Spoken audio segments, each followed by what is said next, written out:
to A Well-Designed Business. My name is LuAnn, and I'm so glad you found this podcast. Together with my husband Vince and our partner Bill, we have grown our company Window Works from the ground up. So I know and I understand the challenges you face in running your interior design business. I also know that your talent alone isn't enough to ensure your success.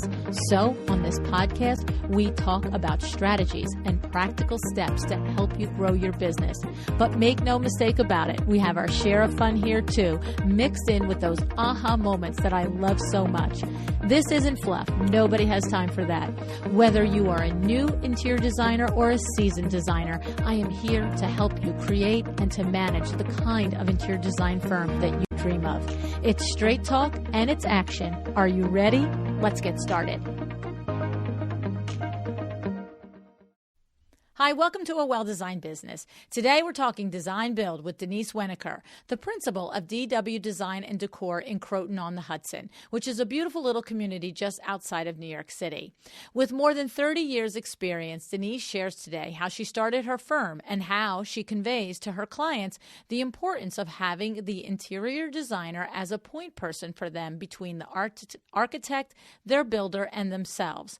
She discusses the ways having an interior designer on the team from the outset truly benefits the process. We also touch on how, in addition to her degrees in fine arts and communication, her design certificate from the New York School of Interior Design, that Denise also holds a construction manager certificate from Pace University. She tells us how this helps her be more effective for her clients, but she also explains how it helps her in building and maintaining relationships with both architects and builders. Denise shares some ideas on how to meet architects and builders, even if you don't have your certificate in construction management. Okay? Now, before we get into this, I want to say thanks so much to Article for sponsoring the show. You can sign up for your To The Trade account at welldesigned.com. article.com. Once you have your trade account, you can start specifying their Scandinavian-inspired mid-century furniture for your projects. Office, living, dining, and outdoor furniture, all beautifully styled and delivered quickly and efficiently. Go to welldesigned.article.com. Okay, let's meet Denise.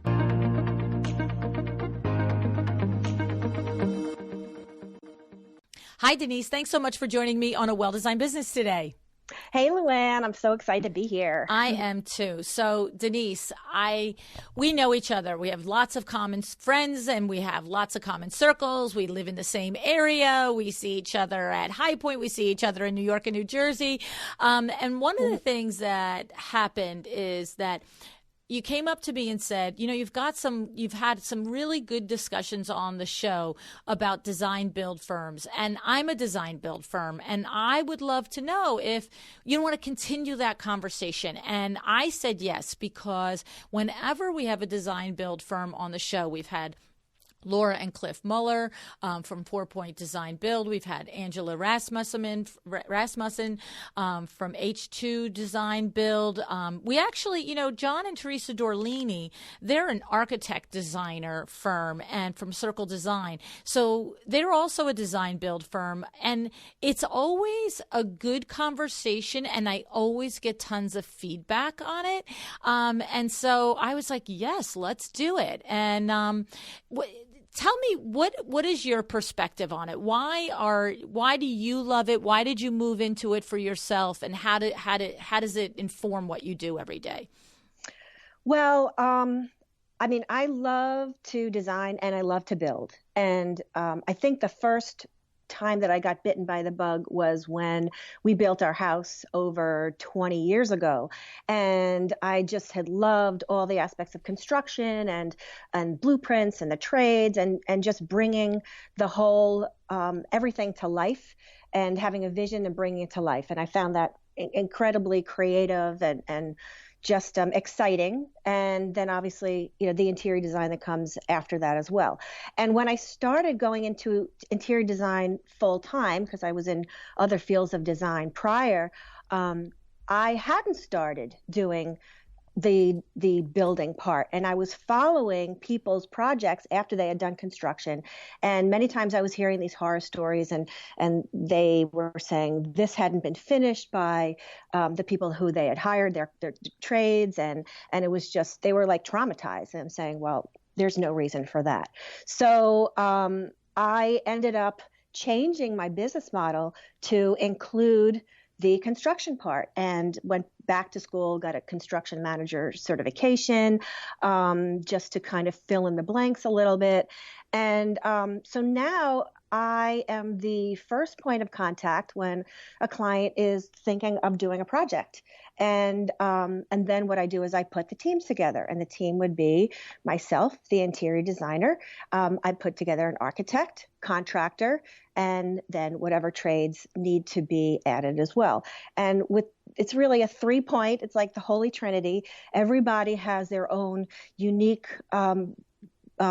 perspective, point of view, and unique experience that they bring to it. And ideally, we all work together for the good of the client and for a perfect outcome.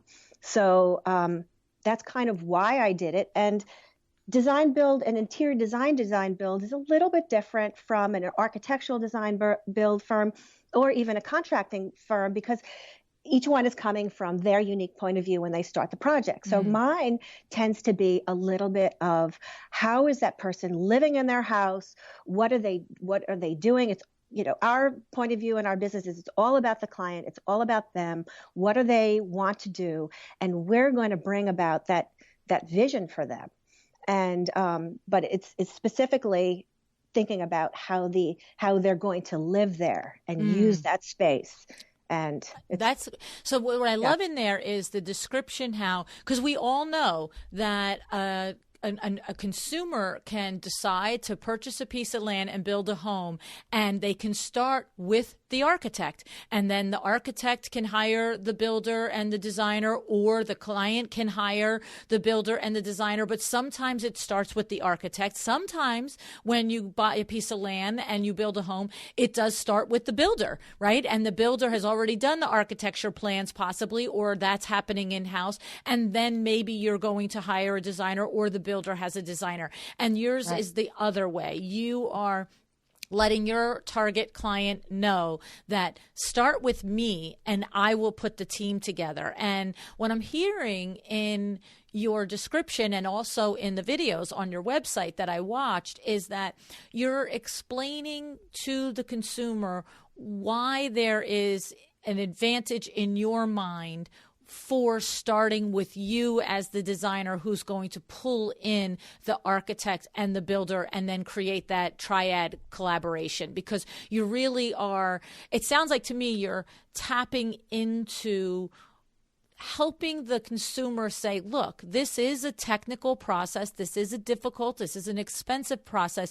But ultimately, let's start with, what is it going to feel like 6 months or a year from now when you're living here? And what are the features that you want in this house? And let's start there and make sure that we build them in, right? We design and build them in through the architecture in the building. Yes. Yeah. I love it. And it can be from built-ins. It can be from why somebody wants the location of their kitchen in one place or the other. How are they going to use the space? Who are they as people? And the design develops based specifically for their needs. So when at the end of the day, and we're start to finish, so we're there until the last flowers are in the vase, and we just do a high five and we say, okay, invite me to your next party because this place is so gorgeous. I want to come back.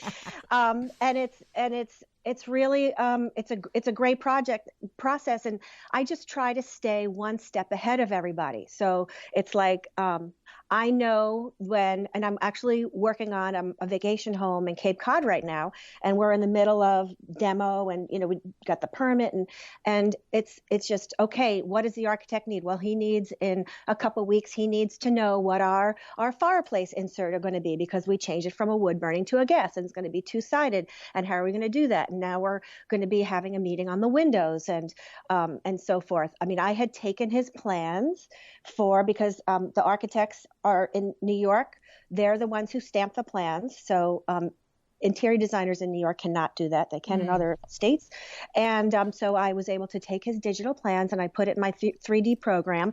I bring them to life. And then I'm saying, this was at the beginning, saying, okay, the client doesn't want the kitchen over there. She really wants it over there because they're not going to be doing a lot of cooking. They really want to have the view of the outside. So it's so specialized. So we're making the decisions as the architect needs it, as a general contractor has now come in and he's saying, okay, now we need these other items and we need to order them and we work backwards. So we know that she wants to go in. Everything is probably going to be done in May. So we work backwards with all the construction materials that are needed. And right now I'm in the process of, and that's why I had seen you in High Point, finding all the furnishings for the whole house. And then I'll do that and I'll do a timeline. I said, okay, we know that these custom pieces will probably, the upholstery, yada, yada, will take X amount of months. And then we have a receiver that I've located near there. So, it's a whole process to try and make it as smooth as possible and as nice as an experience. So even though it's a little scary to them because they've never done it all, before, most of them anyway, we're just letting them know what needs to be done and what the next steps are and good communication and, it's important. It is. And there's a couple things in there that I want to pull apart. The first thing is that you said that you took the architect's plans and made the 3D version of them. And I remember John Dorlini telling us that part of their process is whether he has done the architecture for a particular project or in some cases the client has their own architect and Teresa, the design firm, is the side of their business is going to be doing the interiors. He said that part of their process is that they really insist that a 3D be built of the house when an architect designs it, because he said that's how you find, and I wouldn't say mistakes, but the things that an architect is overlooking because he or she is so knee deep into the codes and all of the other things. And do you agree, and have you found the same thing with the projects that you've done, Denise? Oh, yes. Absolutely. So the software program that we use is from Chief Architect, and they have different levels of software. And I use them for years. And so again, what I do is I import the digital plans that are submitted to the town into this program. I literally trace over it, and then it becomes a part of the program. And then I can do certain things in the program and turn it into 3D. And it's so helpful, especially when the walls haven't been taken down yet or additions haven't been made yet. And so you're seeing what it looks like. It's before it's even been built, and it's super helpful. And I can put a virtual camera on the floor and have them walk around. And, I post these little videos on my social media just to get people excited, because I still think it's so cool to see that and do it. And it definitely does help avoid any, as I say, not necessarily mistakes, but maybe going in the wrong direction. For example, we were working on a house that actually burnt down. So the shell was still there, but it was gutted. And then we took the opportunity with this family to do an addition. And so as I was bringing those plans to life, we realized that the two windows that were in the master bedroom were just a little too close together, and they couldn't fit a king-size headboard in between. Wow. Now, it hadn't even been built yet, which was so great. So at that point, I was saying, I think we need to move these out a bit because, look, here's the furniture in place and blah, blah, blah. Easy peasy, made the adjustment. There was no trauma, no wasted materials. So that was an example of just such a helpful solution, just using these tools that are out there. And the thing about that is it's not only the reason that when you as a designer are involved, that to like John's point and to your point, to insist on the 3D version of what is being built, so that you can explain and find the mistake. But it is the reason that someone should have a designer involved anyway at that point. I have, I have friends and friends from real life, not from design life, right? From regular walks of life that have built a home. And as they are working with the architect, I have said, you need to hire a designer. Oh, I'll do that after the house is built. I'm like, you need the designer now. No, LuAnn, I'll do that after the house is built. And some have not listened to me and then run into problems like that. And others have understood, that is the thing. And that is the one thing that I think is hard for us as consumers to get that until you tell us a story that is very visual like that, because we've all, most of the time when you've going to build a home, it's not the first house you've lived in. Rarely is your first home a home that you build. It does happen, by the way. But my point is that you usually have come from another place, whether it's an apartment, if it is your first home and the first build, or another home that you've lived in, where something has been wrong architecturally. You're just like, that window was in the wrong spot, or the fireplace, or the corner, or whatever. And when I've said to my friends in real life, look, how about that window in your kitchen? Isn't it so stupid? Hasn't it driven you crazy the entire time it's been there? They're like, yes. I'm like, that's the kind of thing a designer will help you find out, just because the architects are designing either from a structural or from the outside, right? Not so much from the inside. Yes. Yeah. I mean, there's so much that they need to think about, and thank God that they do that, because I just don't have the headspace or the talent for it. It's just not the way my brain works. With these codes and everything, it's just really, really technical. So that's why you need to have a team in place. And I think it's so important. And it is, just having these kind of programs, they're available. It's so much easier for me to show them, like I'll show people why something doesn't work. And when it's kind of sticking to the facts. It's like, look, if we remove this window, look what we can do in this room now. Or if we move this wall over X amount, look how that changes the dynamic of the entire space and makes it so much more usable for you.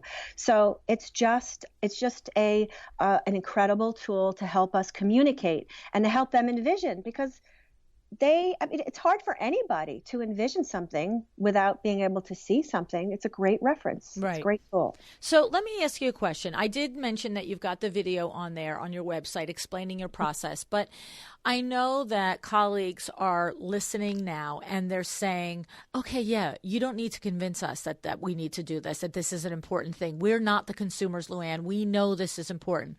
But they're saying, how do I how do I help the consumer more than a video on the website? Like, where do you find the client that you can say, look, inside voice, I'm in charge of this project. I'm going to find the architect. I'm going to find the builder. I'm going to run this ship. Outside is, this is going to be a better process for you if I'm involved, and yada, yada, yada. So the question is, did it just happen, Denise, because there was an opportunity one time, presented itself, all the chips fell into place, and it was successful, and from there, one referral, one project landed another referral? Or do you understand the question I'm saying? There's a lot of people are like, yeah, I want to be this person. I want to be the point person on the triad. How do I let the world know, and how do I attract that? Well, I think you're saying is, how do I let a client know that they should hire me first and then I put the team together? Yes, because often we're going to come across the client after they've got the builder or the architect. So there's some way that you're putting a message out there that people know to find you first. Right. Well, I think the way I got into it is by getting a project that, that allowed me to do that. Right. So it is. It's one good project creates a referral for another, and then you develop a reputation. Exactly. So, so that happened. I brought in the architect and the contractor. It worked out great. And in my opinion, you do something once, all of a sudden you get the confidence that you can definitely do it again and do it better and bigger if that's what you want. And that's what happened. So then it kind of roller coastered from there, knowing that that's what I wanted to do because it's a better experience and a better end product for the client. and they don't even know they don't know how bad it can be. Right. But they sometimes, many times they do know because they have a friend or they have somebody who went through something that was negative. Everybody has a neighbor, a friend, a sister, or somebody who went through something that was not a great experience with a construction or a renovation or something. And so this way I can say, okay, I did this for them. It worked out really well. You could talk to them. And now it gets to the point where it's like, I have so much online. I try to really chronicle my projects, so then somebody can go on and see even a start to finish project from, House. I'm on House. So you can do a lot of the before, during, and afters on there. And then on my portfolio, on my website, I have all the finished pretty pictures. So that's how they find out. So I love that. So that is until somebody has that first successful project that hopefully will generate some referrals. Some of the tangible things are to your point, have the video on there that explains the pros and cons and why it's so important to have a designer involved at the beginning. But then in your blog posts and your social media posts, you're consistently expressing through showing your process the value of having you being involved. And you don't always have to say, hey, I'm the greatest thing since sliced bread. You have to have me involved. You could almost just, like if you had a social media post or something about that process about here was, the before you couldn't even fit a king bed and here's how it, we avoided it. That could be a blog post, right? With a couple of pictures that kind of shows that. So these are some tangible ideas on how to do that. And then beyond that, I also think that it's very important that you did go and get the certificate in construction as a construction project manager. And I understand from asking you ahead of time that, that was, several months of 5-hour days on Saturdays. That's a no joke certificate. In the city, and the end of Manhattan, leaving at 6:30 in the morning. It was crazy. Yeah. So, and that's, and I'm sure that not only does that inform your actual skill set, but it also puts you on a level on the playing field with that architect and the builder where, look, they have their superpowers. To your point, the architect has so many things on his or her plate, the same with the builder. But to have a conversation that you're not marginalized because they understand that you have a working knowledge of more than the pillows, right? Yeah, without a doubt. And I mean, they because I'm not just doing the pillows with them, I'm doing the hard, the permanent materials that are going to go into the first part of the renovation. And it's the kitchen design and the cabinetry, and then working with the cabinet company and that whole thing, and bathrooms and the tile and the plumbing and roughing in the back of the plumbing with the pretty part in the front. I mean, it's all these various parts of it that are most important to having this be a smooth project as much as possible. But also, these kind of programs, as many people know, are helpful even in just the more traditional interior design services. I mean, I have a client who they were talking about, well, on this big wall, because we want a dual purpose for this room, we were suggested to having a Murphy bed. And I'm like, okay.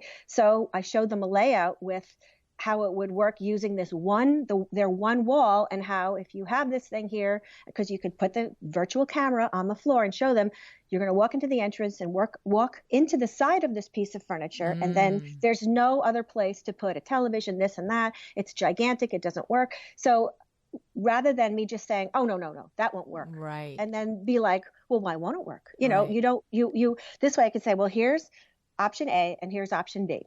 And option A, you're going to walk into the side of this thing. It's gigantic. It takes up the whole room, and you only said you're using the bed part a couple times a week when the grandparents come in. Right. Or you can have it this way, and you can have that big wall, have the television and and the bookshelf, and then you can have this beautiful pull-out sectional or sofa in the corner. Right. So it's and look at this, and it duals with your desk, and you have a lot more room. I mean, so it's also, I think it's really important. Again, communication is everything. And I think many times with what we have is even showing why something won't work so they feel heard, because you want the client to feel heard. It's all about them. And another thing I never want anybody to say about working with me is like, well, my designer told me to do that. I didn't want to do it, but she made me do it. You know, I'm not going to make anybody do anything that they don't want to do. I'm just going to show them why it's not going to work and the pitfalls, because we don't want to make these kind of mistakes. Right. Understood. Okay. Yeah. All right. So the other thing about it is that I would think, because you have taken all of the time and the money to invest in this construction project manager certificate and understanding that language, that when you work with a builder or an architect, that even when they have projects that you didn't put together the team, they're probably more likely to recommend you to a client that came to them, because they know that you're a good, knowledgeable team member to have as part of the process. Has that happened as well, that you're getting business from those different trades bringing you in as opposed to you always bringing them in? Yes.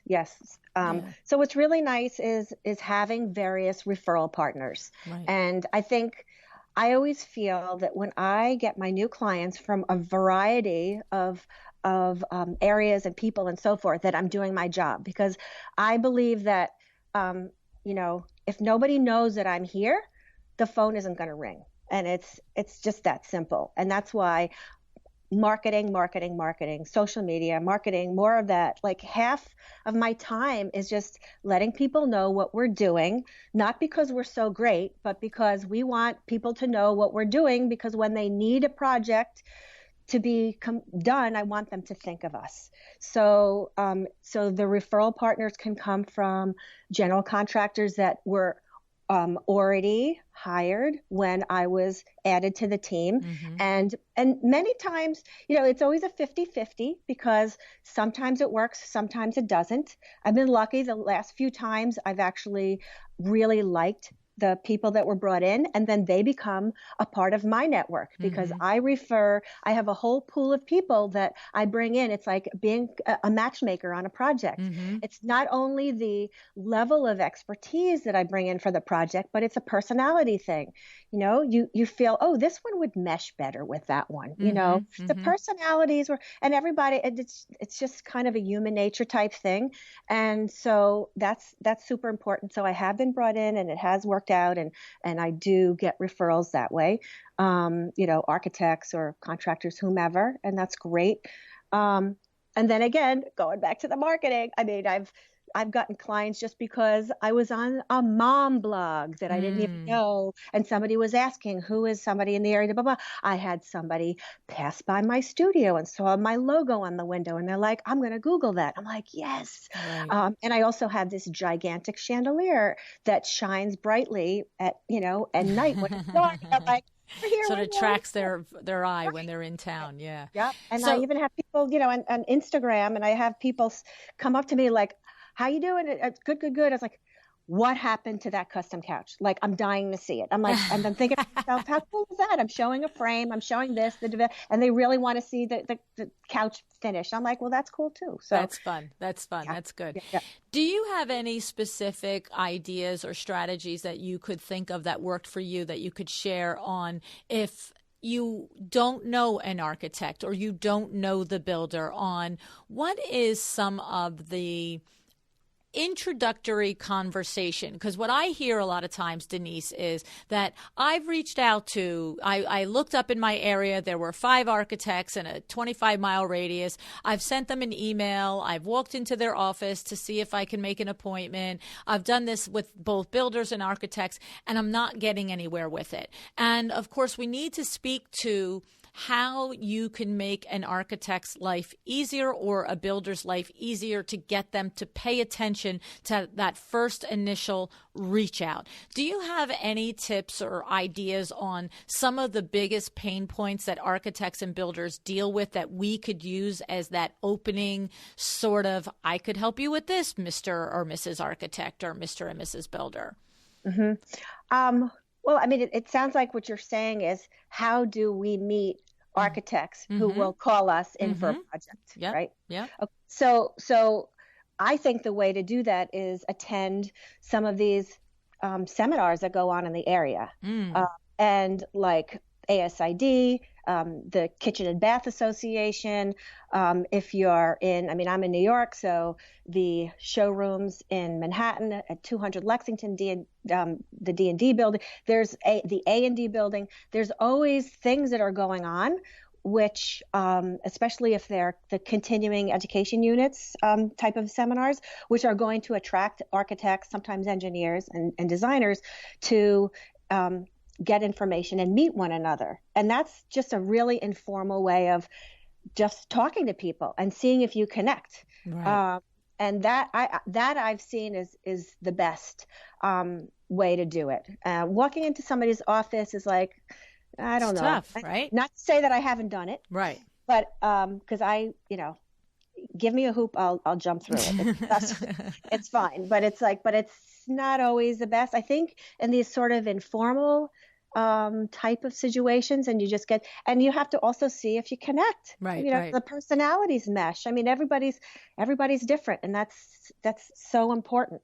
Well, to your point is really what you're saying is create the relationship first. Don't ask for the business first. Create the relationship first. Create to see if there's a chemistry, a synergy between the two of you as a personality set. And then eventually there may be some business that's referred. And it's funny because I've said the same thing. I've said this story on the podcast once before. WindowWorks is IP member at ASID, and it's been for 20 some years. And the reality is that I will often say to, different vendors like window treatments and tilers and different things, like, how do you meet the designers? And, before the podcast, naturally, I would say, well, are you a member of ASID? And they'll say, oh, I've been a member of ASID forever. It doesn't, it doesn't work. And I would say, well, have you been on any of the committees? Well, no. And how many meetings have you been to? I don't know. I go to the holiday party. I sometimes catch another meeting. And the reality is to your point, somebody wants to get to know you first, wants to see if there's some synergy there. There so rarely, every once in a while it will happen, but so rarely is a designer going to open up the IP directory and go, oh, I need a window treatment person. There's one. They're going to want to know. They're going to call somebody they know. And I remember spending 2.5 years on the trade show committee, and there were 20 designers on that committee. And to this day, I probably do business with 5 or 6 of them. And that was 15 years ago, Yeah. And because it was meeting every single month for 2 years, working together on something, they get to know you. And so I love that tip, Denise, is that, of course, as designers, when you see the roster of the offerings at the different design centers, yes, if you're interested in trends and you're interested in forecasting of trends and stuff, go to that. But the better is, if you're interested in meeting architects, is go to some of the seminars that would be more likely to attract an architect, right?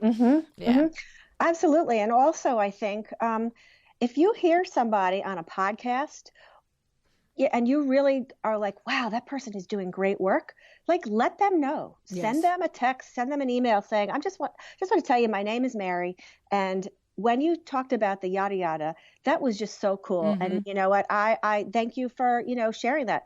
You're going to start a relationship that way. And that's a connection. Also, like, again, with Instagram. I mean, Instagram is a conversation. It's like this subculture of another language. And when you're in it, you meet people. And I met my photographer that way. I have this incredible professional photographer, and he reached out to me on Instagram, and I looked at his work and I'm like, oh my God, this is so good. And so he's done several of my projects, and I see him at the shows or whatever. So if you see somebody who you feel that you want to network with, or you love an architect or builder that you love their work, make a comment, send them a private message, Not a long one, but just say, wow, this is Right, like right. amazing. You've inspired me. Well, and it's funny because you reminded me, I had Enoch Sears on the show a couple years ago, and he has a podcast, Business of Architecture.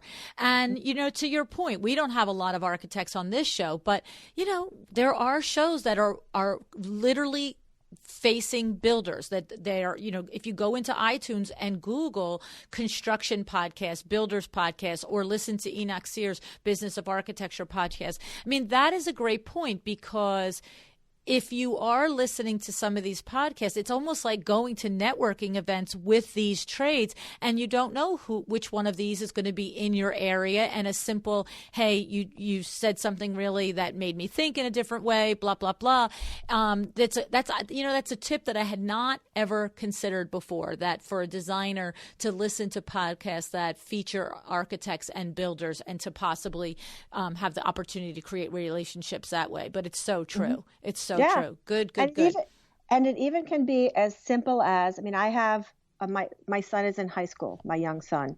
So the moms went out after some parent meeting or something, and I'm sitting next to somebody who I hadn't met before, and we're just chatting away, and I didn't know her child, but and we're having the best conversation. And then we just came up and said, oh, so what do you do for work? Because she made a reference, and she's an architect, and she's great. I love her. Jackpot. So it's like, and she did all these different things, and then we met in my office, and we had another chat, and and I'm in this networking group, and I'm trying to get her to join this, and it's like, it's anywhere. I think you just have to be genuine.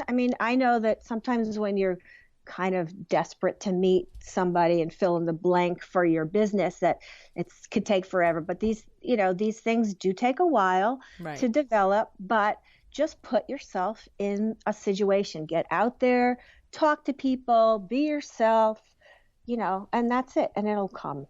Yeah. No, I love that tip. I love both of them. The CEUs that are more likely to attract an architect, and then also listening to the podcast and so forth. Good. Now, I looked at your website. And on your website, you have the list of the people in your firm. And what was so cool for me is that now, of course, I'm looking at the list, and you have an assistant, and you have an assistant, you have a design assistant, and I see there that you have a CFO. That is very familiar to us here on the podcast. So Kimberly Merlitti is listed on your website as your CFO. Tell us about that. Yeah, so I was so excited because with Kim, I had found her on your podcast. And I love your podcast because of all the wonderful sharing, and everybody gets something from somewhere. And I had my aha moment when I was driving in Manhattan, and I was coming from a client or something, and I'm listening to your podcast, and you and I are together a lot, even though you don't know it.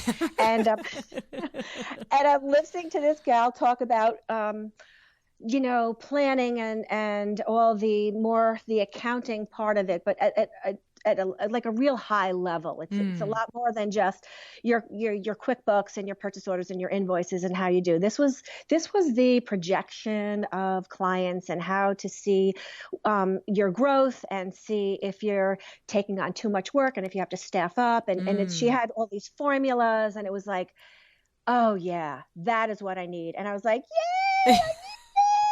So I called her like last October, a year ago, October. Wow. And so I've been working with her for a year, and it's just another level of really understanding where I want to go with my firm, and how I want to grow, and what it takes to get to a certain number, how much I can handle, because we all feel that we have to work so much, and you don't want to work to burnout. So it's kind of making the plan before you get to burnout.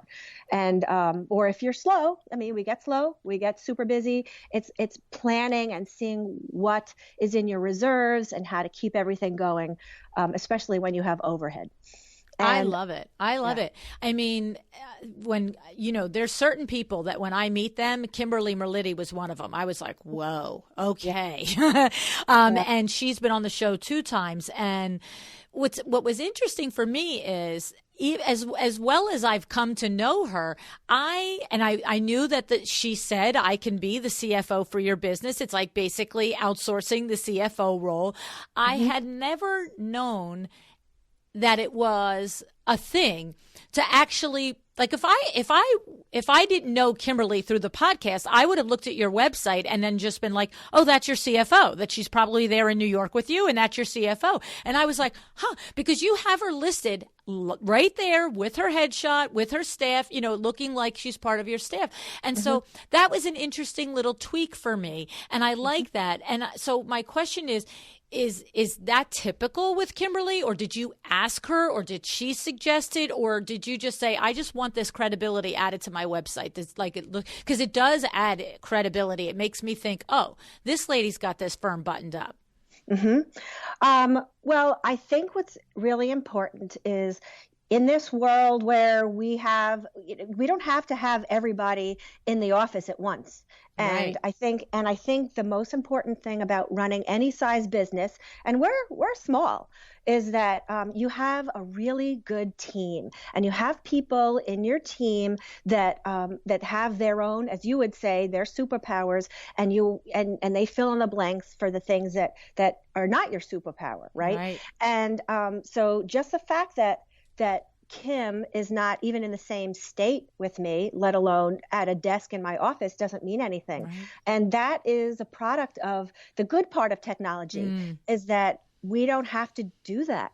So I felt it was really important to say, okay, just because, I have a small office and there's only a couple people there and blah, blah, blah, but I have a far-reaching team and business and support system, and here they are. Right. And again, it does give credibility, because I think that's really important as a profession, a design build, interior design firm, to be able to explain that we're running a real business. That's it. And I love it. We take it all super seriously. And because also, and this is sort of the unsaid, people are giving us hundreds of thousands of dollars of their money, like a ton of it. And they need to know that we know what we're doing, period. Yeah, I love it. I'm telling you, I love it. And like I said, it was so funny is it made me think how often in the last couple of, almost 4 years, where I've seen the CFO position listed on a designer's website, and it always strikes me as valuable. Every time I see it, I have that exact sentence in my head, oh, this is a serious firm. But what's funny is when I saw Kim on yours, I thought to myself, I wonder how often that CFO has been a remote CFO too, because I've never thought to ask it, except for that I knew that Kim was remote. So that's awesome. I love it. Tell me about working with her. Like, so there's just colleagues listening that are thinking, well, what does the CFO do for you, Denise? How does that work? It's not bookkeeper, because you have a bookkeeper too. You said it's higher level. It's strategy. Tell us, what's the process like? Do you meet with her on the phone once a week, once a month? Like, what are kind of the things that you go through and she helps you with? Right. Okay. So in the order of the way things work, so she is my CFO that I meet with at minimum once a month, and we go over all of the money that's going in and the money that's going out, and we talk about the projects that are on the horizon. So and what their potential revenue could be, because we have overhead. We are a for-profit business, and we need to have an idea of how that's going to be sustaining. And again, if everything is working that we have in place, there should be a nice, amount of clients in the pipeline that are continuous, being just a steady flow. That's always the goal: steady flow, steady flow. And so that's how we work together, and she has her formulas, and we look at this and that. She also got me, as of a year ago, October, we have timesheets. So me and my assistant log everything that we do in specific categories. So ideally, I would be working on a client project all the time, right? Because that's more income producing. Right. And then, but there's times where the other categories are billing, right? Mm-hmm. There for me to be paying out invoices or whatever, posting. Then there would be marketing, as I've mentioned, big on marketing. There might be, I go to High Point, I go to industry events. These are all super, super important. So I can see when I run a report where my time is being spent. And it's a super good thing. It's a super good thing. And when you go forward, when you have junior designers or assistants and you grow, you also must have this in place because then you're billing them out. Mm-hmm. So this is all super important. So she has tweaked certain things to make me more efficient, and we're always learning and growing and adjusting. So, I will never stop that. But and even when I have questions, I mean, we're talking about, I just was on the phone with her earlier in the week, and where do we want to grow? How big do we want to be? And what that means in terms of having more people to have on our staff. So, and I actually am interested, it was interesting because I'm realizing that I don't want to be that big. And I don't want to really be that big. Mm-hmm. So that was sort of an interesting, also maybe 20 years ago, I would have not said that, but I think I value balance. I value certain things that I do. I don't want to really work more than 40 hours a week, and I don't want to work on weekends. Right. No, I mean, and it's so true. I mean, I remember way back in the first 6 months of the podcast, Krista Cooper was on, and the show was titled Work-Life Balance, and I have forever regretted calling it that because that show discussed how Krista Cooper, much like Kimberly Merlitti, takes you from, well, what do you want to earn this year? Let's start there. And what do you want your work life to look like? Do you want to work 20 hours? Do you want to work 40 hours? Do you have 3 little kids? Do you have no kids? Do you have a spouse or a partner? Like, what does that look like? And now let's take that and apply the numbers to it. And I remember her show was like, if you want to earn $100,000 a year and you're billing at $200 an hour, but you only want to work 2 hours a week, is that going to get us there? Right? Like, I'm being facetious on the example, but the idea is that the show titled Work-Life Balance leads you to think, oh, let's talk about, do I have time to go to yoga? And it's like, it is that, but it's more from the money standpoint, right? And so, and Kimberly, I remember having that same conversation, teaching us how to evaluate what we're doing and does it support the financial goals that you have. And to your point now, Denise, I mean, look, I know this about you. I know that you're a rock star singer. You actually sing in a rock band, which I love. I love the videos of you singing. You're absolutely killer. And you're also a competitive tennis player. And you have 2, teenagers, young, a high schooler and a college student. And so these are things that you are consciously making time in your life for. But that doesn't mean that you still don't have an income goal, a revenue goal, a project per year goal. And what you're explaining is that Kim helps you in strategizing for that, right? Yes, with her formulas and backing into my goals, that is exactly it. I love it. It's so great, And then so that's her role. Excellent help. And then I have a bookkeeper who takes basically my checkbook and my 2 credit cards and looks over my books and makes sure everything is working okay. I mean, we input everything, but she deals with that stuff, and that's great. And she's also remote, so I just give her the papers and she does it from, her home office or wherever she's at. Mm-hmm. And then I have my assistant who she does all of the purchase orders and the invoicing and, accepting payments, credit cards, checks, whatever. And she does her thing and has all the relationships with the manufacturer's reps when we're ordering everything and, whatever has to be done with those deliveries and installations and so forth. So she's like my other half, my yin and yang, it's like, right. It's the other, so she does all of that. And to the point where certain emails come in because we have one shared email. And it's like, I know that she's just going to automatically, we've been working together for years. She'll automatically take care of certain things. I just don't have to think about it. And we have our roles, and it's most important. I love it. Most important. Yeah. It's good. I love it. And so tell me a little bit, you still have a CPA. That's, Kimberly is in addition to this. We still, because taxes still have to be done and you still have your meetings with your CPA, right? Mm-hmm. Yes. Yes. So I have the CPA but he's more off in the background, we'll meet him, have a phone conversation, maybe quarterly. Mm-hmm. I've been working with him for years. He also does my family's taxes and so forth. So he's not as involved. He does the overview of my business. Right. Well, and that's really the mistake that people sometimes make. They think because they have a CPA that they're also going to get that strategy planning and all of that stuff. I mean, unless it's Peter Lang, the designer CPA, you're probably not getting that. And so that's where where Kimberly's expertise comes in, because it's, to your point, I love that you said it. It's a skill set completely different than the bookkeeper skill set. It's no different than if you had, a painter and a tiler, both valuable, both artisans, both craftsmen, both important, but they do different things. And the bookkeeper does different things than the CFO, and the CFO does different things than the CPA.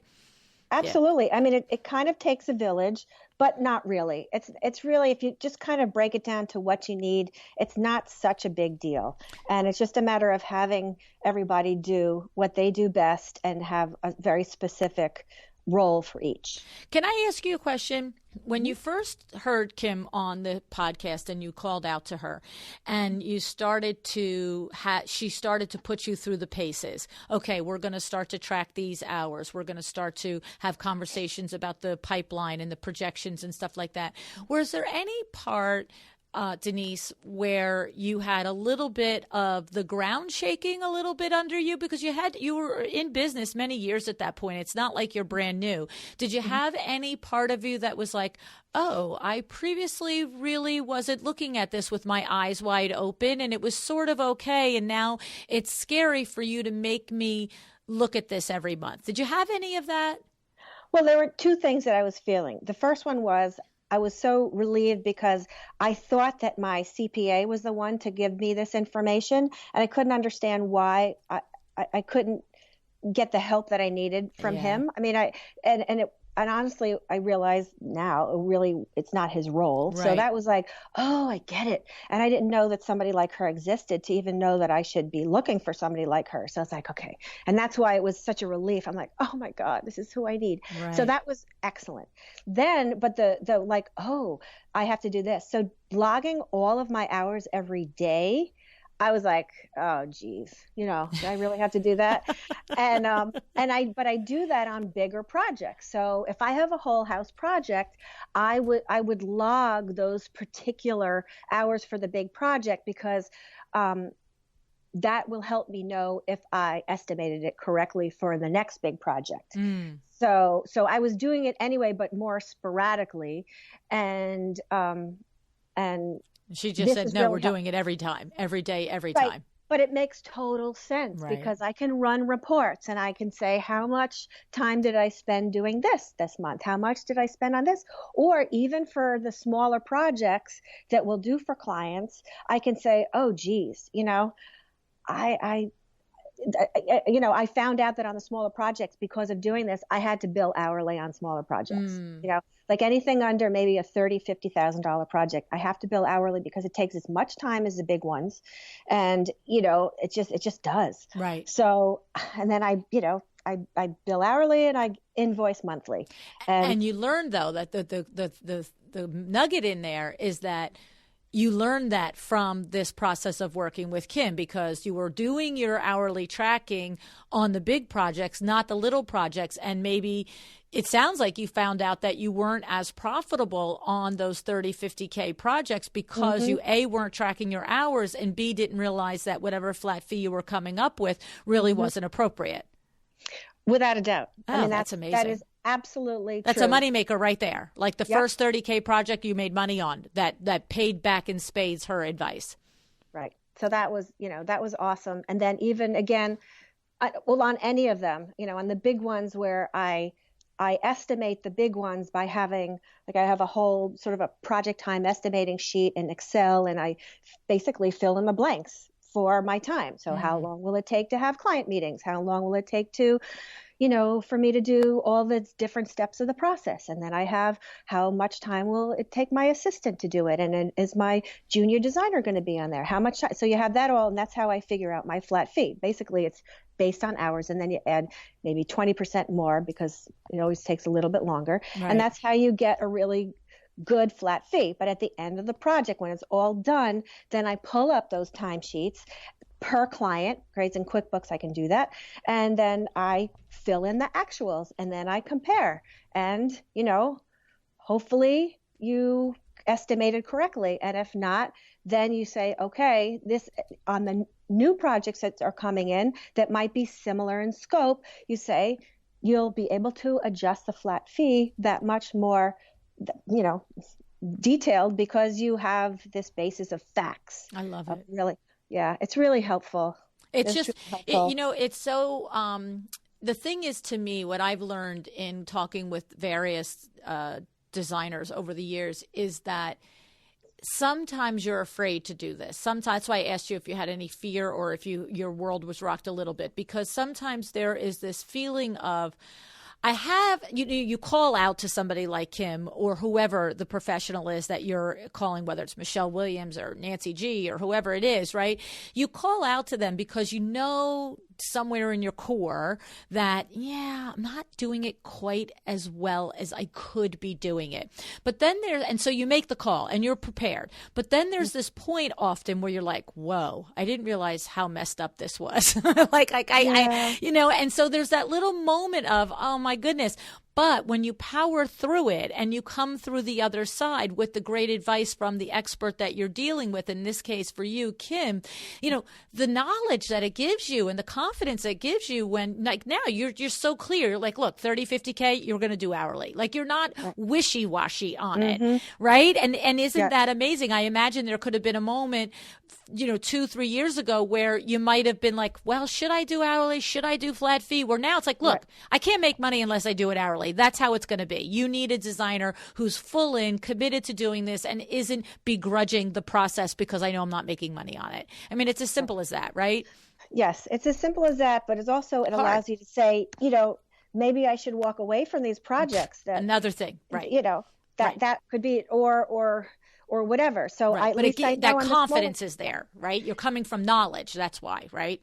And I think that's a key. Your confidence in potential clients are going to know if you know what you're doing, right? And it is a confidence, and you just, if you know your numbers and you know how you know the facts, you're going to be able to project that because again, at the end of the day, they're investing a lot of money in your business for you to help them, and they need to know that you have this all buttoned up.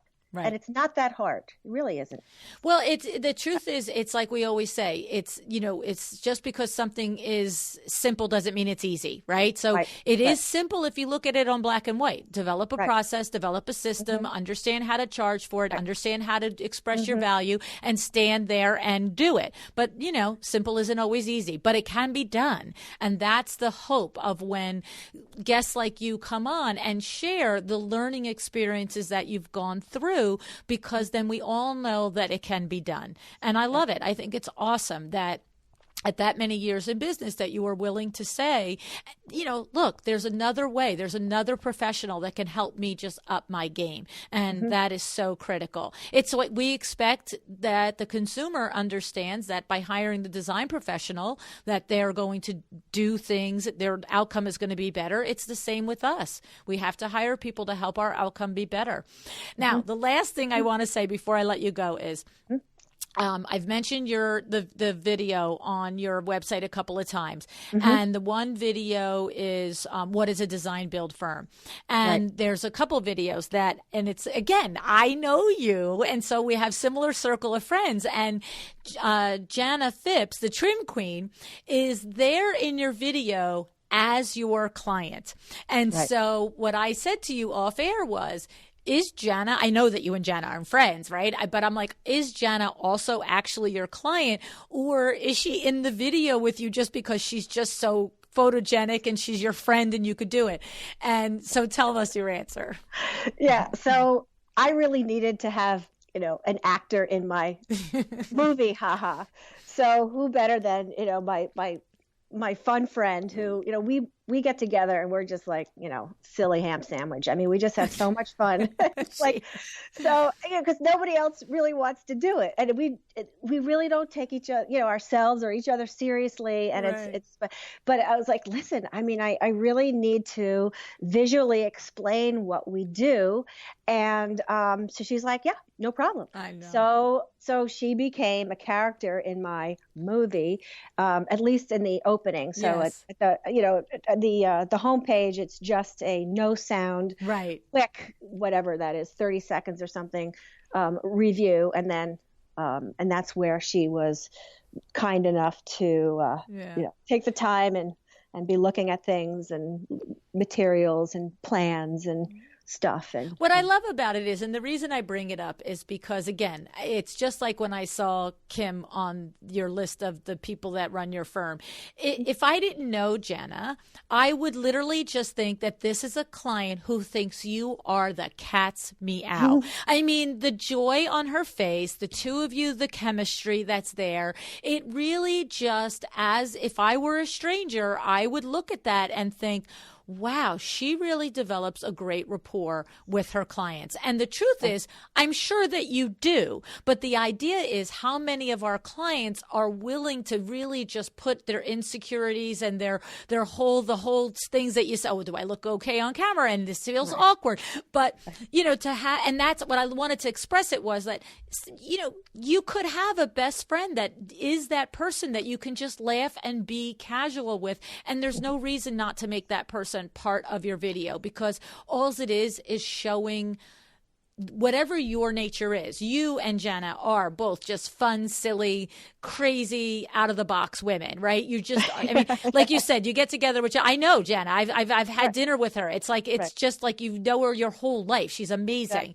But then somebody else's personality might be more proper and more buttons up, and that's okay. But your friend that is your bestie, she relates or he relates to that in you and can be that person. And that is, I just wanted to bring it up from that standpoint, because I thought it was an awesome little, just get somebody that you're really automatically comfortable with. Right. I mean, it doesn't have to be a quote unquote real client of yours. It doesn't matter. Again, it's just painting a visual, the picture. Yeah. Exactly. And when in doubt, smile a lot. Yes. I mean, it's really, people just want to know that you're approachable. I mean, that's really what it is. If you don't feel comfortable on camera, don't do it. It's just not worth it. Then have really nice stills. Even if you're smiling in a still picture and you're just showing something, that's okay too. Exactly. And it's not for everybody, and it's not going to hold you back in any way. People just want to get to know you a little bit. It just breaks that. Are you an axe murderer or are you a nice person? And that's really what it's a conveying in whatever way. Just be yourself. Yeah. No, I just loved it. Again, it made me think, all the videos I've watched on designers' websites all these years, I wonder how many of those ones that were quote unquote clients were friends that just help you feel more comfortable in doing the process. I mean, I do a lot of public speaking. I do a lot of all of that stuff.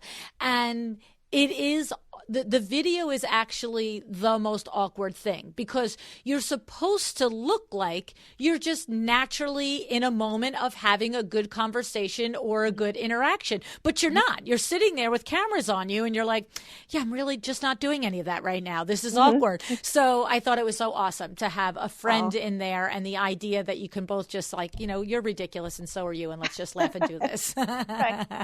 But just realize that whatever you say, some people can read lips. So you can't be saying certain things that are really totally off the wall. That's a great tip, because that would be me. I'd be like saying all this trash talking. Do you believe we're sitting here doing this? So people will like me. It's so funny, but it works. Whatever works, you do it. I love it. I love it. It's awesome. Well, you're a great lady. I'm so glad that we have crossed paths and become friends because you're fun. And I, in my show notes on the website will be Denise's website and also your YouTube channel where we can see your rock videos. I mean, way to go, lady. I'm telling. Talk about like everybody's alter ego. Like that's amazing that you get to live it. Oh, well, that's kind of funny because in my 20s I took like opera lessons with this incredible woman for like 6 years, and I'm doing this Italian arias and all this stuff. And when my friends at the time were having weddings, I was doing the Ave Maria in the church and the whole bit. And it was pretty cool, but I was nervous at the time, and it was, I couldn't do it. So that I kind of went back to it like 30 years later when I was trying to get my kids to take some music lessons, and they had this adult band camp, and I'm like, yeah, whatever. Now I'm over 50. I don't care. It's not about me. Let's just have some fun.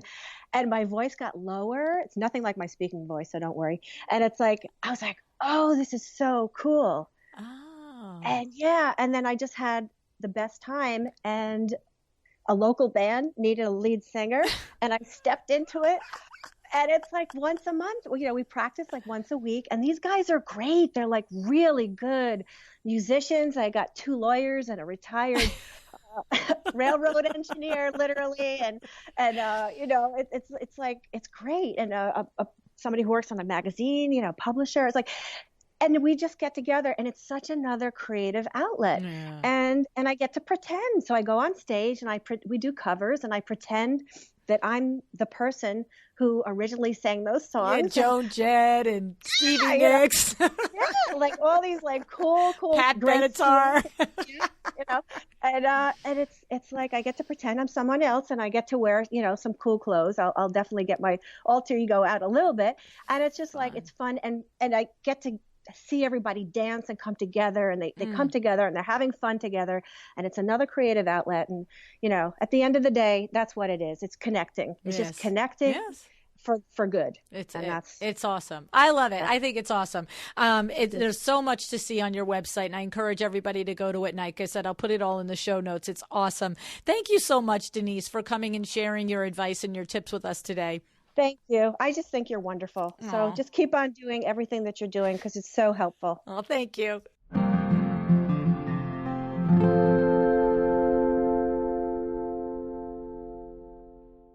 All right. Now, before I start talking about Denise's advice, I want to ask you if you've heard about I Create from Kravet. You know that Kravet is always at the front of innovation, as evidenced by their early adoption in sponsoring this podcast. And now they are launching I Create this High Point Spring Market 2020. With I Create, you can now create and design your own furniture in just a few simple steps. Create your own chests, tables, ottomans, benches, beds, and upholstery in just a few clicks. Look for it this High Point Market. And of course, go to Kravet.com to see everything that Kravet has to help you create beautiful interiors. Now, first thing I have to say about Denise is I want to commend Denise for taking action when she heard Kimberly Merlitti on the podcast. This is what I'm talking to you guys about all of the time, that when you hear something that you know is right for you, or you learn about a service or a coach or a software that you know will improve your business, that you actually have to do it. Right? That's the secret sauce, the doing part, the deciding to be excellent part, right? The not taking your own business for granted part, and not putting off initiatives that you know you should be implementing, big or small, whatever they are. So, huge high five to Denise for hiring Kim. And you heard it in her voice, didn't you? The confidence that she has, knowing that she has a seasoned pro like Kim, strategizing with her, helping her evaluate the big financial moves. I just love it. And if you haven't heard of Kimberly Merlitti, check out episode numbers 442 and 361. And of course, if you're thinking about signing up this April 24th for my Power Talk Friday tour at High Point 2020, Kimberly Merlitti is one of the experts who will be there all day with us. That's right, okay? We're going to have Kimberly Merlitti, Sandra Funk, the CEO of House of Funk, Sarah Brennan from Sarah Lynn Brennan Interiors, and Darla Powell, the head wingnut over at Wingnut Social. All right? It's an awesome lineup, isn't it? I know. I'm right. I know I am. So you can find information for that at powertalkfriday.com. Okay. All right. Now, so yay for Denise on hiring Kim. But we have more yays for Denise. How about getting her construction manager certificate? I mean, talk about putting your money where your mouth is. When her goal was to become a design build firm, she put in the money and the time to be as knowledgeable and as prepared as she could. I just love this too, okay? And I also loved her tips for connecting with people who can introduce you to the type of projects you're looking for. So, as she said, if you're looking to meet architects, go to seminars and CEUs that are of interest to architects. If you're looking to meet builders, join the associations that are of interest to builders, okay? I mean, it's pretty, obvious once you hear it, right? Like if you were a young mother and you were looking to meet other mothers to hang out with, create friendships that lead to play dates and commiserating on raising your kids, I mean, you go to story time at the library, right? You don't go to a nightclub. So it makes sense, but sometimes we need a roadmap to see what's right in front of us. And of course, Denise just did that for us. So that's awesome. All right. Now, during this conversation, I mentioned several episodes, and you can always find these episodes listed in the show notes. So if you're new to the show and I refer back to another guest and you're thinking, well, what does that mean? Well, you can just go to the show notes on my website, LuAnnNiagara.com, and you can go to latest podcast episode or the show notes on whatever device you're listening to. And we always put them there so that if you want to make those connections to the episode that you just heard, it makes it easier for you. Okay? All righty. Well, thank you for joining me today. I really, really love it when you show up. I really, really do. I thank Denise so much for joining me. She's such a good friend. I mean, one day I got to go out and see her do her rock star stuff. I mean, this is unbelievable. So, all right. What are you going to do today? I hope you're going to take some advice from Denise and act on it. All right? I want you to decide to be excellent. Thank you so much for joining me again today. This podcast is a production of WindowWorks, your resource for custom window treatments and awnings. To learn how we can help you on your next interior design project, go to www.windowworks-nj.com. And if you're interested in working with me on your business, either through masterminds or one-on-one coaching, or you want to know how to get my book, The Making of a Well-Designed Business, or you just want to know what's going on in the podcast land and where I'm going to be, all of that is found at LuAnnNiagara.com. Thank you so much. Have an excellent day.